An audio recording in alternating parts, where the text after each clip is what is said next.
ولدتا أشرقت الأرض وضاءت بنورك الأفق একটু বলি না সুবহানাল্লাহ।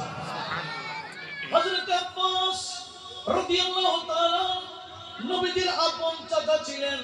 উনি বলেন, ইয়া রাসূলুল্লাহ, কেউ না দেখলে আমি তো দেখেছি। লাম্মা ওয়ালাদতা, যেদিন যখন আপনার মিলাদ হয়েছিল আমি দেখেছিলাম আশরাকাতিল আরদ, গোটা জমিন নূরানি হয়েছিল। এমনকি দাআত বিনুরিকা, আপনি নবীর শরীর থেকে এমন নূর বের হয়েছিল, এই নূরের মাধ্যমে শূন্য আকাশ আলো হয়েছিল। যে চেহারা থেকে গোটা জমিন আলোকিত, শূন্য আকাশ নূরানি হয়ে যায়, আল্লাহ বলে ওয়াদুহা, আমি ওই নূরানি চেহারার শপথ নিলাম। সুবহানাল্লাহ। একটু জোরে বলি।